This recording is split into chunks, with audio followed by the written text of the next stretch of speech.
नमस्कार. मनीषा रेसिपीमध्ये तुमचे सगळ्यांचे खूप खूप स्वागत. आजची आपली रेसिपी आहे आळूची वडी. आजची कुरकुरीत आळूवडीची रेसिपी आहे. खरं तर ही थोडीशी मी वेगळ्या पद्धतीने केली आहे. आपण नेहमी पानं एकावर एक ठेवून आळूची वडी करतो, पण आळूची पानं जर लहान असेल तर ती कशा पद्धतीने करायची ती आपण आजच्या या रेसिपीतून पाहूया. खरं तर आळूवडीच्या अशा अनेक आपण वेगवेगळ्या पद्धतीच्या रेसिपी पाहिलेल्या आहेत आणि मी सुद्धा तुम्हाला त्या पोस्ट केलेल्या आहेत. तर आजची अशीच एक आगळीवेगळी आळूची वडीची रेसिपी, यापूर्वीसुद्धा आपण ही रेसिपी केली होती आणि ती सगळ्यांना खूप आवडली होती. तर ही आळूची पानं छोटी असतात, तर ती स्वच्छ धुवून कट करून आपण ही रेसिपी बनवली. तर पाहूया रेसिपी. चला तर पाहूया खमंग कुरकुरीत आळूची वडी. गावाकडं छान घरासमोरच असे मस्त आळूची पानं आहेत, पण थोडीशी छोटी आहे. त्यामुळे आजची आपण आळूची पानांची जी रेसिपी आहे ती आपण डायरेक्ट पानांना पीठ न लावता पानं आपण कापून करणार आहोत, कारण पानं खूप छोटी छोटी आहेत. त्यामुळे तशी भरपूर अशी आळू आहे, पण पानं अजून खूप छोटी छोटी आहेत. तर सुरुवात करूया आजच्या आपल्या या रेसिपीला. पानं धुवून आपण सुकून घेतली. आता ही पानं बारीक आहेत, आपण याच्या चिरून वड्या करणार आहोत. तर पानं प्रथम आपण चिरून घेऊया.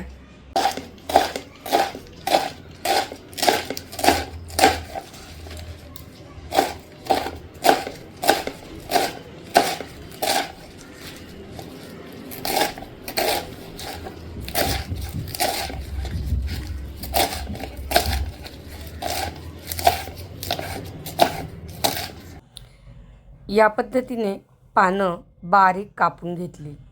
आता आपल्याला यासाठी काय काय मसाले लागणार आहे ते पाहूया. मोठ्या भांड्यात ही सगळी चिरलेली पानं घालून घ्या आणि आता आपल्याला यावर मसाले मिक्स करायचे.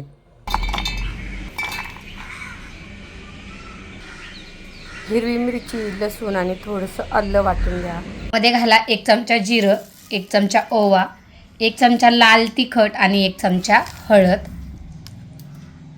हिरवी मिरची, आलं आणि लसूणची पेस्ट. आता हे सर्व छान मिक्स करून घ्यायचं आहे. चवीपुरते यामध्ये मीठ घालूया. चवीपुरतं मीठ घातले. आता हे सर्व छान याला मिक्स करून घ्यायचं आहे आपल्याला, म्हणजे मसाले पूर्ण या पानांना लागले जातात आणि आपली चव एकदम छान होते. तर या पद्धतीने मिक्स झाल्याच्या नंतर आपल्याला याच्यामध्ये आता पिठं वापरायची आहेत. तर यामध्ये आपण 1 चमचा तांदळाचं पीठ घालायचं आहे आणि 2 चमचे आपल्याला बेसन पीठ घालायचं आहे आणि आता हे छान आपल्याला मिक्स करून घ्यायचं आहे. आता हे आपल्याला आधी ह्या ओल्या जे पानं झालेले त्याच्यामध्ये व्यवस्थित मिक्स करून घ्यायचं आणि जसं गरज लागेल तसं आपल्याला पाण्याचा वापर करायचा आहे आणि छान असं एकजीव करून याची आपल्याला वडी बनवून घ्यायची. पाणी घालताना थोडं थोडं करून घालायचं. आता यामध्ये 2 ते 3 चमचे सफेद तीळ घाला आणि आता व्यवस्थित मिक्स करून पीठ मळून घेऊया. थोडं थोडं पाणी घालून हे सर्व एकजीव करून घ्या आणि घट्टसर असा याचा गोळा बनवून घ्या. या पद्धतीने सर्व पीठ आणि पाला हा दोन्ही असा चांगला एकजीव झाला पाहिजे. या पद्धतीने आपल्याला हे मळून घ्यायचं आहे. जर मळताना तुम्हाला वाटलं की पिठाचं प्रमाण कमी आहे तर यामध्ये अजून तुम्ही बेसन पीठ घाला. आपले छान हे पीठ मळून झाले. मी याचे असे 3 भाग करून घेणार आहे आणि आपण याच्या 3 अशा वड्या करून घेऊया. असं हाताने आपल्याला गोल गोल करून घ्यायच्यात. ह्या या पद्धतीने अशा हाताने फिरवायच्यात त्या आणि त्याला आपल्याला गोल शेप द्यायचा आहे. हेच दाखव.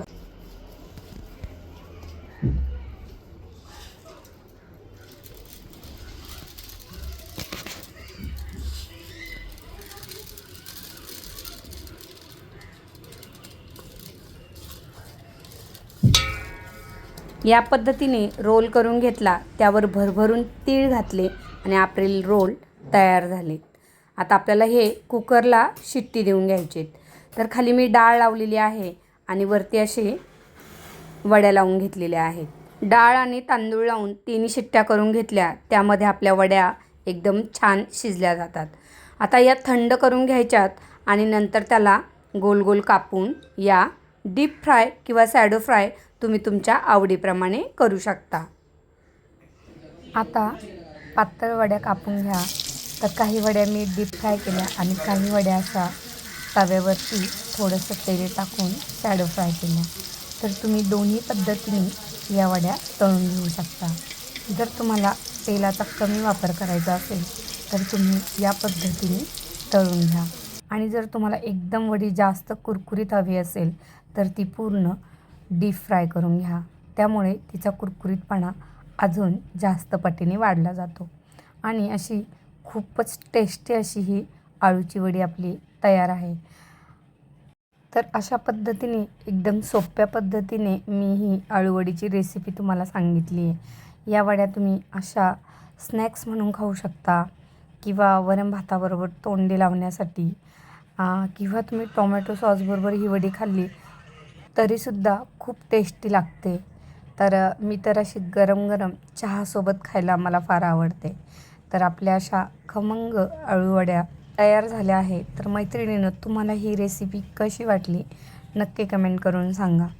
तसेच लाईक करा आणि इतर मैत्रिणींना शेअर करा. जे नव्याने पाहतात त्यांनी सबस्क्राईब करायला विसरू नका. चला तर मी आता हा चहा संपवते.